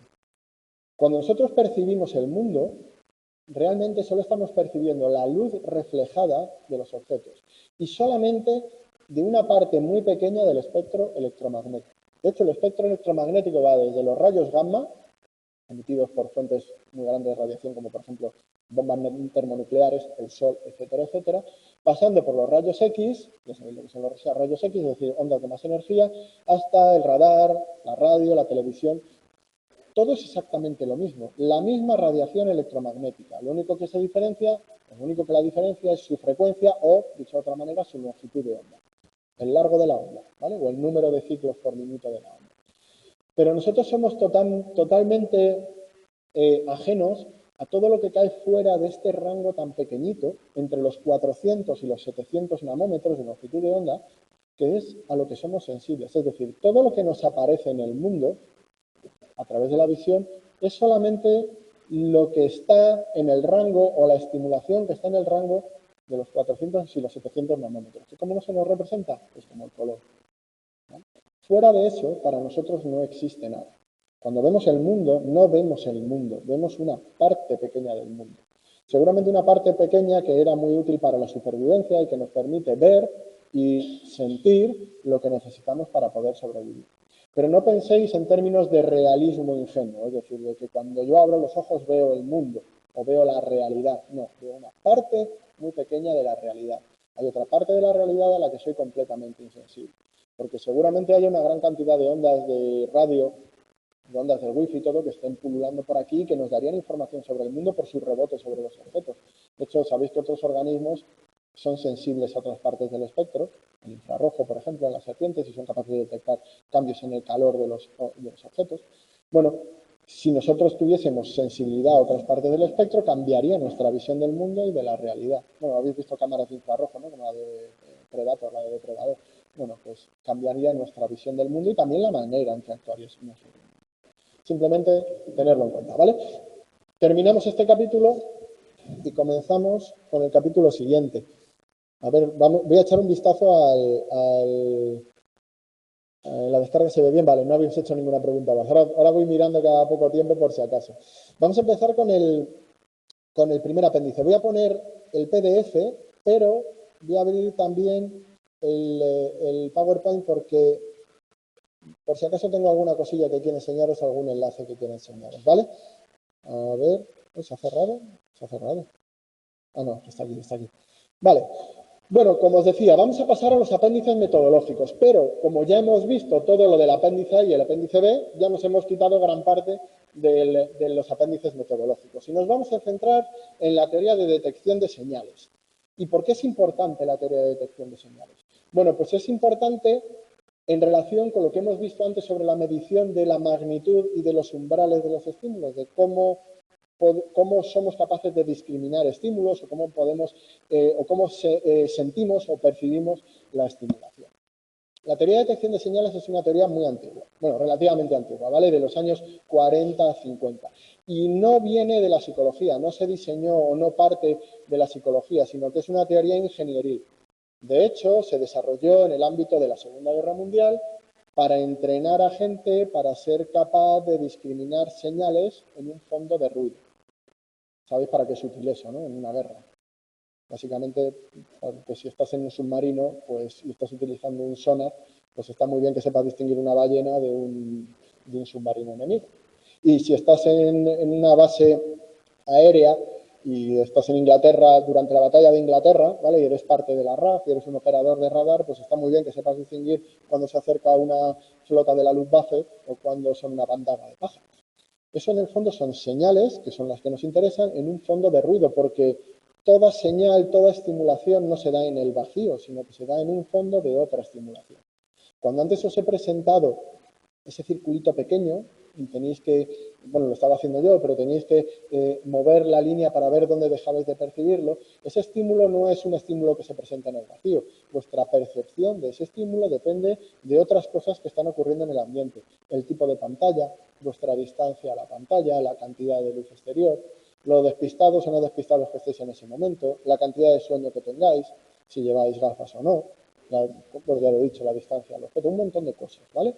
Bueno, pues la teoría de detección de señales trata de modelizar la manera en que un observador humano es capaz de discriminar entre diferentes niveles de estimulación o discriminar la aparición de un estímulo en un fondo de ruido. Y antes de... voy a poner el otro porque no le he añadido aquí. Ahora lo cambio, ¿vale? Ahora vuelvo a cambiar, porque ahora saldrá otra vez cortado, pero nos vale esto como enlace. Vamos a empezar, ¿os acordáis de esta diapositiva? La hemos puesto hace poquito. Lo de medir los umbrales con el método de estímulos constantes. En este método recordáis que básicamente se presentan una serie de estímulos y tú tienes que decir sí o no, si lo percibes o no lo percibes, ¿no? Vale, perfecto. Parece que no hay mucha historia, ¿no? La gente te dice sí o no y sabes cuándo empieza a percibirlo, cuándo es capaz de discriminar entre un sonido, entre la aparición de un sonido o la no aparición de un sonido, porque al final es lo que están haciendo, ¿no? Decir si ha aparecido o no ha aparecido. Bueno, pues puedes saber cuál es el umbral mínimo o la capacidad mínima de discriminación. Vale, pues vamos a volver otra vez al PDF, que se ve mejor. Pues vamos a imaginarnos una situación concreta, aquí. Vamos a imaginarnos estas dos personitas, las tenéis también en el libro, ¿vale? Me tiré un montón de tiempo buscando dibujitos de alguien moreno, alguien rubio y alguien pelirrojo, que son para las tres chicas que salen en el experimento. Pero bueno, queda bien. Vale, imaginaros que tenemos a estas dos chicas, Lucía y Carolina. Y ambas están haciendo el experimento que hemos visto antes, ¿vale? A la derecha, de hecho, tenéis los gráficos de lo que sería el experimento que hemos visto antes con los estímulos constantes. Ambas tienen la misma capacidad auditiva. Recordad que eran tonos, ¿vale? Y tienen que decir si ha aparecido el tono o no ha aparecido el tono. Pero las dos vamos a imaginarnos que tienen la misma capacidad para escuchar. Pero, claro, no son la misma persona, ni funcionan de la misma manera. Y tenemos a Lucía, que es lo que se llama una respondedora liberal. Eso quiere decir que no le apetece cuando hace un experimento perderse ningún estímulo. Está muy obsesionada con que si le han dicho que tiene que detectar un estímulo, quiere detectar ese estímulo. Por eso la llamamos respondedora liberal. Eso quiere decir que tiene tendencia a decir que sí con frecuencia. Es decir, que a la más mínima va a intentar o creer que ha detectado el estímulo. Sin embargo, tenemos también a Carolina. Carolina es al revés, una respondedora conservadora.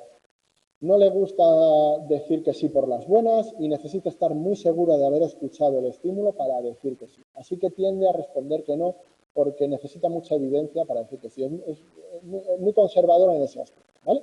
Si nosotros hacemos el experimento que hemos hecho antes de estímulos constantes con Lucía y con Carolina, os encontraréis que salen estas dos gráficas, ¿vale? La gráfica de la izquierda sería la de Lucía, una respondedora liberal. Fijaros, en el eje X tenemos la intensidad de, bueno, en este caso sería del sonido. Vamos a imaginarnos que del sonido que hemos visto antes, ¿vale? Y arriba tenemos las veces que dice sí o no. ¿Recordáis que el umbral absoluto era un estímulo que eras capaz de percibir el 50% de las veces? Pero claro, si tú tienes una tendencia a decir que sí con más frecuencia, tu umbral absoluto, lo veis el de Lucía, está más a la izquierda y por tanto una intensidad menor. Su umbral es más bajo. El umbral de Carolina, como tiene una tendencia a decir que no con más frecuencia, está más a la derecha. ¿Y esto es real?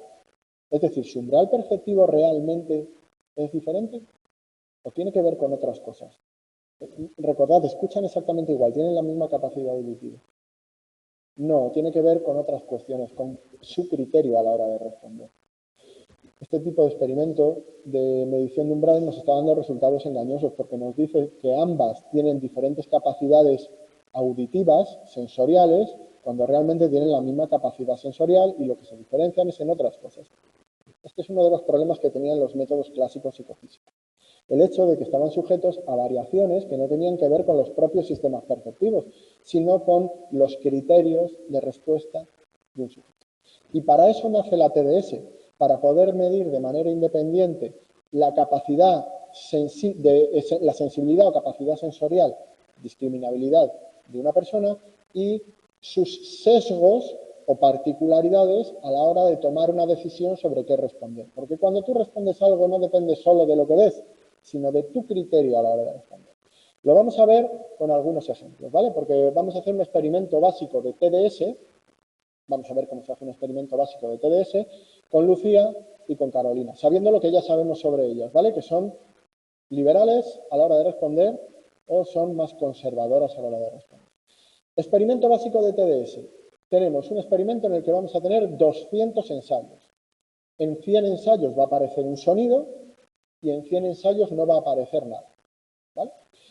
En general hacemos esto con sonidos tenues, porque si hay mucha diferencia entre el sonido y el no sonido, pues es evidente que todo el mundo lo va a detectar y no va a haber diferencias entre nadie. Así que utilizamos sonidos que sean bajitos, que estén cerca del umbral, ¿vale? Como intentar identificar una llamada de teléfono en medio de una fiesta o de un concierto, que es muy difícil, ¿vale? Pues algo así sería. Son situaciones complicadas. ¿Qué hace Lucía? Bueno, pues Lucía, como es una respondedora bastante liberal, cuando presentamos el tono, dice que sí en 90 de los 100 ensayos en los que se ha presentado ese tono. Y dice no, perdón, no dice 10, dice no en 10 de esos ensayos. ¿Ves que esto es lógico? Que no hace falta ni calcularlo, porque si tenemos 100 ensayos con sonido y se ha dicho en 90 de ellos que sí, pues 10 que no, ¿vale? Ya os adelanto una cosa, esto de arriba se llama acierto, ¿vale? Y esto se llama error, ¿vale? Lo de abajo. ¿Qué ocurre cuando no se presenta el tono? Porque hay ensayos en los que no se presenta el tono, pero también son importantes. Bueno, pues dice que sí cuando no se presenta el tono en 40 ensayos. Recordéis que es una respondedora liberal, así que tiene mucha tendencia a decir que sí incluso cuando no se presenta el tono, ¿vale? Así que ha dicho que sí cuando no hay tono en 40 ensayos. Esto se llama una falsa alarma. Una falsa alarma es decir sí cuando no aparece nada, ¿no? Ah, falsa alarma. Cuando crees que ha pasado algo, pero realmente no ha pasado. Por eso son falsas alarmas. Y evidentemente ha dicho que no en 60 ensayos. Veis que a primera vista, con un experimento clásico, si solo tenemos en cuenta cuántas veces ha sido capaz de detectar el tono, parecería que es muy capaz de discriminarlo, ¿no? Pero ¿qué pasa si tenemos en cuenta también las veces que ha dicho sí cuando no aparecía tono? Pues que esa capacidad para discriminar ya no parece tan buena. Es que está diciendo que sí como el que dice, vamos, a todo. De hecho, sería muy fácil tener un umbral muy bajo, una capacidad discriminativa muy buena. Yo digo que sí a todo y voy a acertar a todas las veces que aparezca el tono. Lo que pasa es que también voy a decir que sí cuando no aparezca el tono, ¿vale? Por eso lo importante aquí van a ser tanto los aciertos como las falsas alarmas. Vamos a ver qué pasa. Bueno, esto ya lo he explicado, ¿vale? Es liberal en su criterio, así que tiene muchos aciertos, pero también bastantes falsas alarmas. Vamos a ver qué pasa con Carolina, ¿vale? Hacemos el mismo experimento, pero Carolina, recordad que tiene una mayor tendencia a decir no, a necesitar más evidencia para poder responder sí, ¿vale? Así que en el mismo experimento, con los mismos estímulos, Carolina solo dice sí cuando se presenta el tono en 60 ensayos, un 60% de veces. Y evidentemente 40 cuando no se presenta. Es decir, acierta en un 60% de las ocasiones.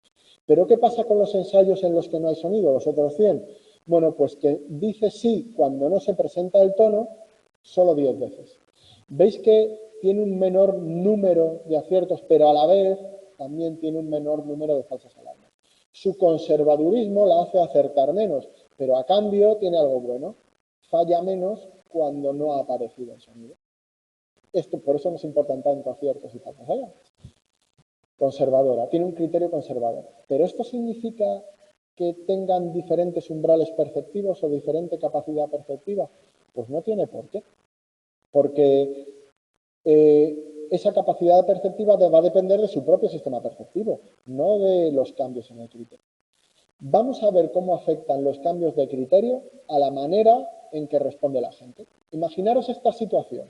Voy a introducir lo que se llama una matriz de pagos. Una matriz de pagos básicamente son las consecuencias por responder bien o mal. En un experimento a veces hacemos esto los experimentadores, cambiamos las consecuencias de las respuestas y eso modifica en la forma en que responden las personas. Por ejemplo, una matriz de pagos que premie los aciertos. Esto sería, les voy a decir a Carolina y a Lucía que cada vez que acierten, es decir, cada vez que digan sí cuando aparece el tono, les voy a dar 100 euros, ¿vale? Sin embargo, solo les voy a dar 10 cuando digan no y aparezca el tono. Perdón, cuando digan no y no se presente el tono, que también sería un acierto, un rechazo correcto, ¿vale? Es decir, se puede acertar de dos maneras. Puedo decir sí cuando aparece el tono o puedo decir no cuando no aparece el tono. Los dos son aciertos, ¿no? En teoría de detección de señales, lo primero se llama acierto y lo segundo rechazo correcto, ¿vale? Pero fijaros que yo aquí lo que estoy premiando sobre todo es decir sí cuando aparece. Gano mucho más dinero que si digo no cuando no aparece. En segundo lugar, cuando no aparezca el tono, pero yo diga que sí, te voy a quitar 10 euros. Y cuando sí aparezca el tono y tú digas que no, te voy a quitar también 10 euros. La cuestión es que si vosotros os vieseis en este tipo de experimento, ¿qué haríais? Para ganar pasta, quiero decir, ¿vale? Tú te pones a decir que sí, tenemos 200 ensayos, mínimo te ibas a llevar, bueno, mínimo no, te ibas a llevar porque ibas a decir sí cuando se presente el tono en todas las ocasiones, porque ibas a estar todo el rato diciendo que sí, te ibas a llevar 100 por 100, 10.000 euros, ¿no? Más luego lo que te llevas por decir no, que como ibas a decir siempre sí, no te ibas a llevar nada, ¿vale? Pero te llevas 10.000 euros. Vale, pero te has llevado 10.000 euros. Ahora réstale lo que no aciertas, ¿vale? Que son los otros 100 ensayos. Pero como son solo a 10, pues te llevarías aproximadamente 9.000 euros, ¿vale? ¿Habéis visto cómo vuestro cambio en las respuestas, vuestros resultados no depende de vuestra capacidad perceptiva, sino de vuestros intereses en el experimento? Lo que hemos cambiado aquí no es vuestra capacidad para percibir o discriminar el estímulo, lo que hemos cambiado es vuestro criterio, vuestro sesgo en la respuesta. ¿Por qué? Porque hemos cambiado las consecuencias del experimento. Fijaros, ahora Carolina dice que sí prácticamente siempre, todas las respuestas son sí, y eso hace que aumente tanto su nivel de aciertos como su nivel de falsas alarmas, ¿vale? Realmente su capacidad auditiva no ha cambiado, lo único que ha cambiado es el criterio. ¿Qué ocurre con Carolina, que era la conservadora? Pues que a pesar de que, aquí os lo he dicho mal, esto lo estamos haciendo todo el rato con Carolina. Cuando le ponemos una matriz una matriz de pagos o consecuencias liberal, pues Carolina, por muy conservadora que sea, se ha vuelto bastante liberal en su respuesta. Lógico, claro, yo también lo haría. Pero ¿qué ocurre si cambiamos la matriz de pagos? Y ahora, en vez de pagar mucho por los aciertos, pagamos mucho por decir que no cuando no aparece el sonido. ¿A qué vas a tender a decir ahora? Pues que no. Porque te llevas mucha pasta por decir que no, con independencia de lo que ocurra. Así que, ¿qué le ha pasado a Carolina? Que se ha vuelto mucho más conservadora de lo que era. Y aquí lo importante es darse cuenta de que Carolina es la misma persona con el mismo sistema auditivo en ambas ocasiones. Sin embargo, en un experimento como los que hemos visto de umbral, su umbral perceptivo hubiese variado de una situación a otra, cosa que no es cierta, no ha variado su umbral perceptivo, lo que ha variado es su criterio a la hora de responder. Vale, pues ya tenemos esto. No me voy a entretener en todas, ¿vale? Porque también podemos poner condiciones neutras. ¿Veis que aquí vale todo lo mismo? Cuando tienes condiciones neutras, ¿qué ocurrirá? Pues que tus respuestas estarán entre medias. Como no hay una tendencia a responder hacia un lado o hacia otro, porque no ganas nada haciendo, vas a seguir más o menos tus propios criterios. Como Carolina, estará Carolina, ¿no? Sí, Carolina es un poco conservadora, pues no se arriesgará demasiado, ¿vale? Y aunque escuche muchos sonidos, seguramente diga que no en algunos porque no está demasiado seguro. ¿Qué es lo importante de todo?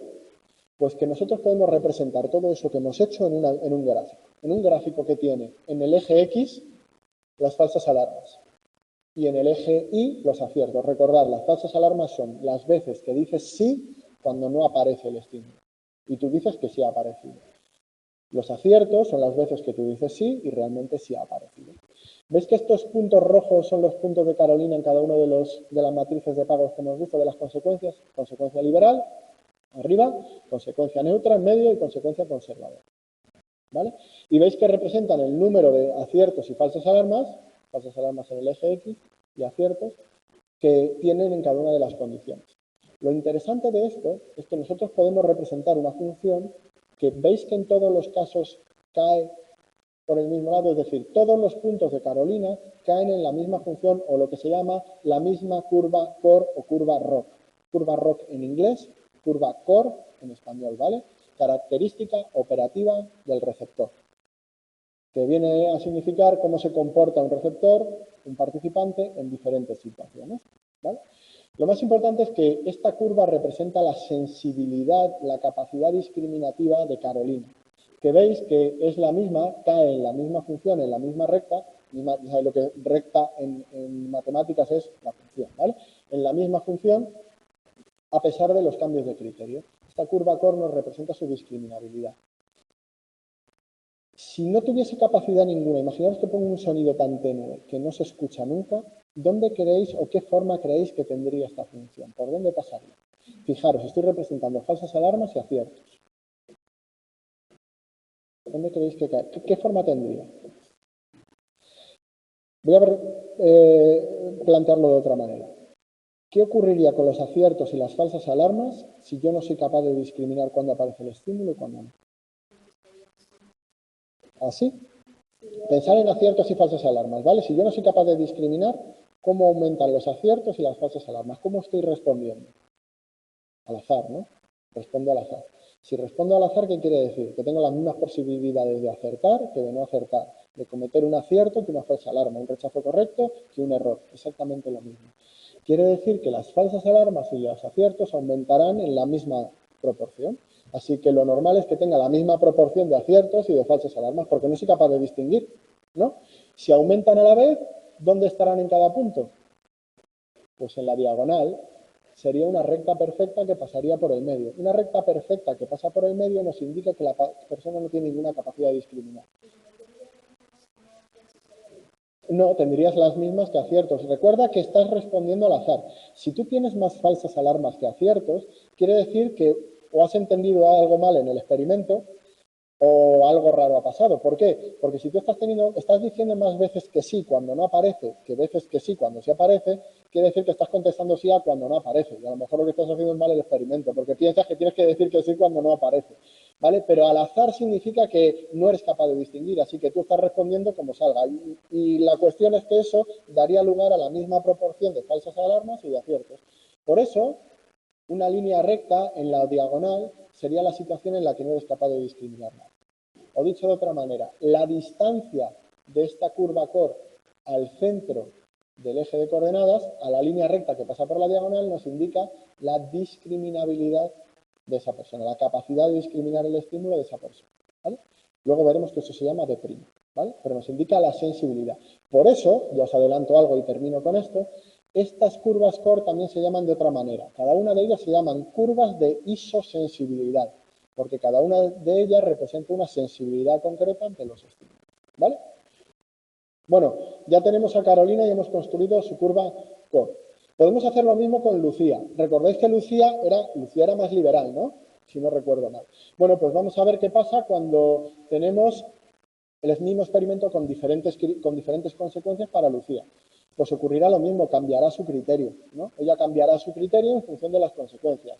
Dirá más veces que sí con la consecuencia liberal, dirá más veces que no con la consecuencia conservadora y dirá unas veces que sí, otras que no con la consecuencia no.